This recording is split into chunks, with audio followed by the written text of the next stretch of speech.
Itong si Attorney Pascual ay kumuha ng tinatawag nating HMO, yung Health Medical Insurance. Para yun bang pagpupunta ka ng ospital, magpapacheck up ka or may emergency ka, pag pinakita mo yung card, ay tatanggapin yun dapat ng ospital. Tama? Opo. Kailan niya binayaran ito? Binayaran po yan December 22, 2023 po. Magkano ang halaga ng binayad? 40,000 pesos. Nung ita-terminate po namin itong ahente na to na sa Delmar Fernandez noong September 6, inobliga namin siyang ibalik sa amin lahat ng mga na-issuing provisional receipt nung siya ay connected sa amin. Unfortunately nga po ay hindi ibinalik sa amin. Okay. Kaya ang ginawa na lang po ng aming company, since hindi na lang po namin makolekta, dineclare na lang po namin sa BIR na lost yan. Unfortunately, ginagamit pa rin pala. Hindi naman namin sinasabi na pababayaan namin si kliyente. Kung tutuusin nga po, attorney, kami naman po ay nakipag-coordinate na dito sa kliyente mismo. At nag-step na po kami ng appointment dyan kay sir with our lawyer. Kasi ang gusto nga din po talagang mangyari ng kumpanya is mahuli at makasuhan itong mga ahente na medyo hindi po tama ang ginagawa. Dito po sa Insurance Commission, meron po tayong mga redress mechanisms na pwede pong i-avail ating client, si attorney. Wanted sa radyo will assist Attorney Renato Pascual in whatever step that he will want to take. Tama, Shari? Yes po. Okay. Sige po. Salamat po. Titignan po natin kung anong mapapag-uusapan natin dito sa commission kapag nandito na po si attorney at saka po ang yung 40 care. Ipapatawag po namin sila. Okay. Sige.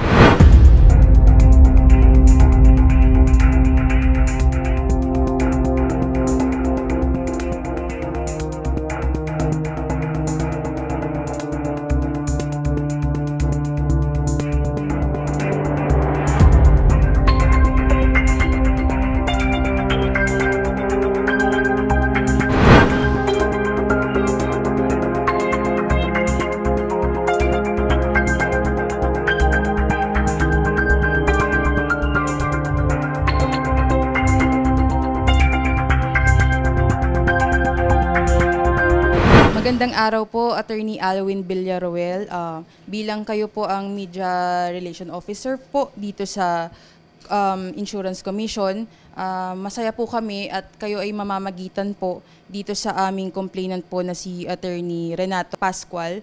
At para makaharap po itong sinasabi nga po at nirereklamo po na 40 Care Health System na sinasabing may nagpanggap nga po na agent doon sa kanilang company. Masaya din po kami sa Insurance Commission na nakatulong kami para mamagitan between the parties para ma-facilitate namin yung maayos na pag-uusap nila. Noong nakaraang pagkikita, nagkasundo naman sila na magkakaroon ng refund po nung ibinayad ni Attorney Pascual.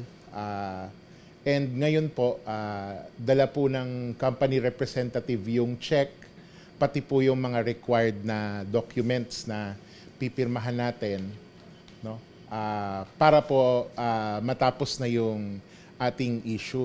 Pero ang masasabi lang po namin din, kailangan po siguro mag-iingat tayo dun sa mga unscrupulous na mga agent na ganito. And sa tingin ko, itong mga agent na ito ay talagang dapat mapanagot sa mga ginawa nila na mga akto na katulad na ganyan. So, maganda siguro kung magte-take tayo ng action dito para mahabol natin yung agent at mapanagot siya doon sa kanyang ginawa kay Attorney Pascual. Sir Mark, ang sinasabi niyo po doon sa ere last time, talagang itong si Agent Delmar Fernandez ay hindi na talaga or na-terminate na doon sa 40 Care. So para lang din po malinis yung side po ng company ninyo, sir, ano po yung masasabi niyo dito sa agent na ito na nagpapanggap po na nasa poder pa rin po ninyo? Nakakalungkot isipin na hanggang ngayon is may mga ahente pa rin talagang gumagawa ng hindi tama. Despite that we as the company is actually sinusunod naman namin yung tamang proseso.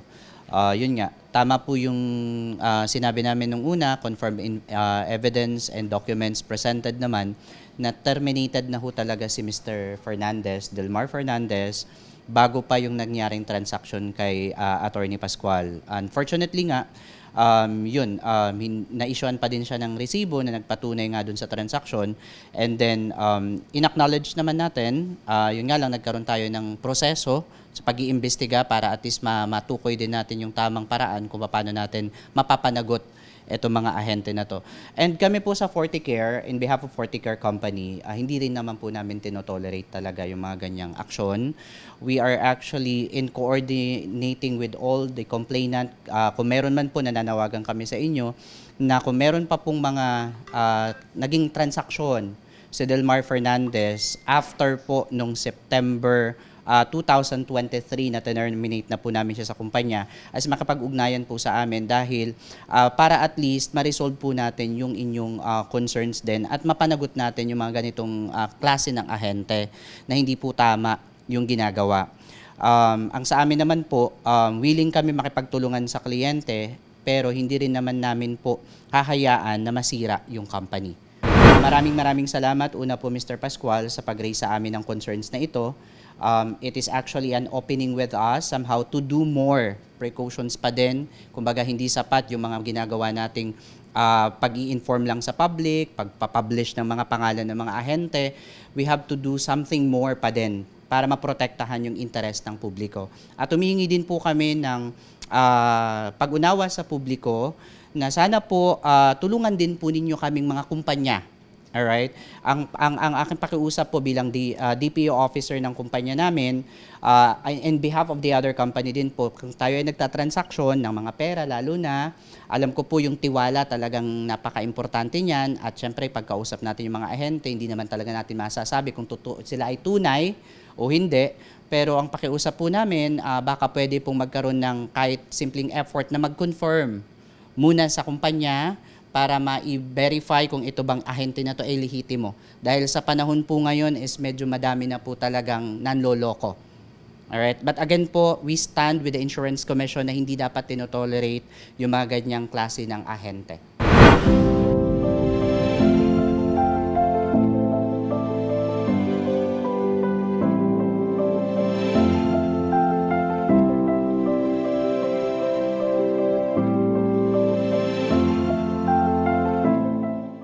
Ito po yung receiving ng ating cheque.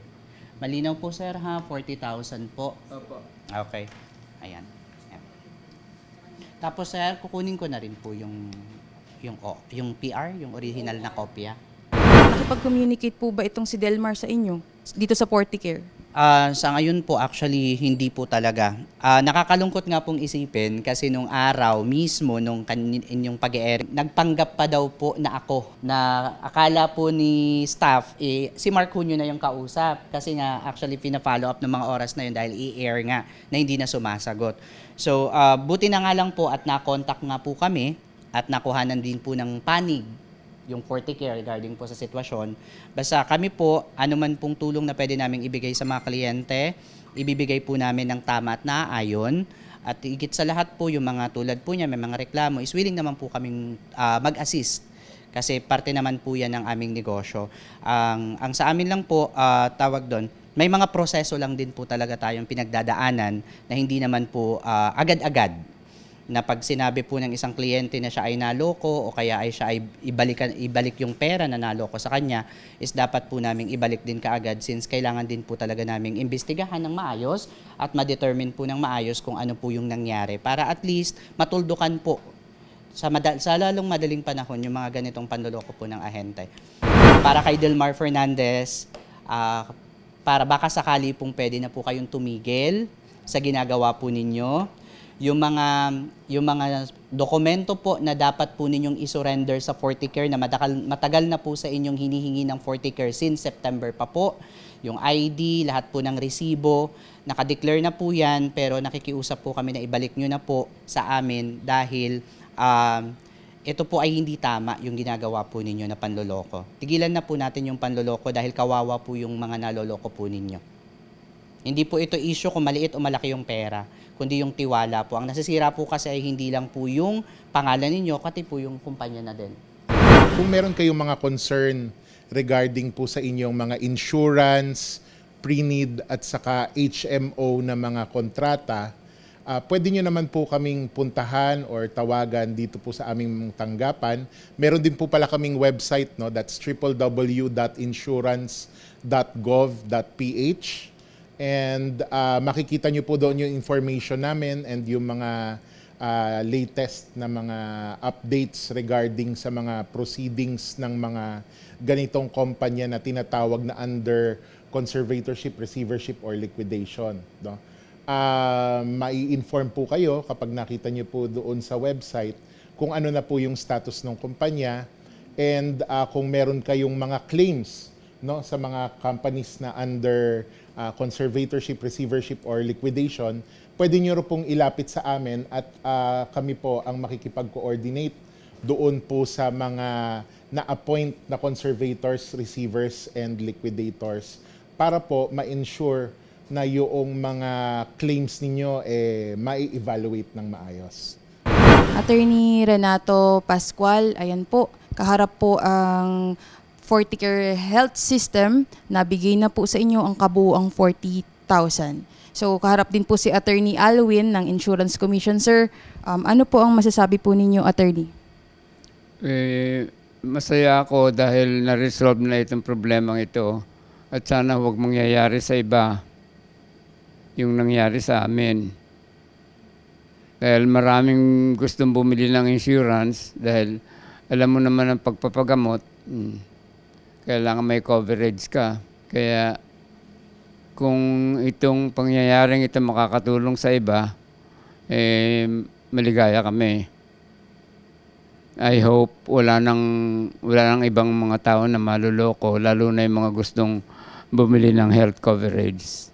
At nagpapasalamat kami sa inyong show, sa Rapid Tulfo Show, dahil malaking bagay ito na nagagawa nyo para sa mga tao. Malaking tulong ang nagagawa nyo sa mga tao. Salamat po, Attorney. Marami pong salamat din.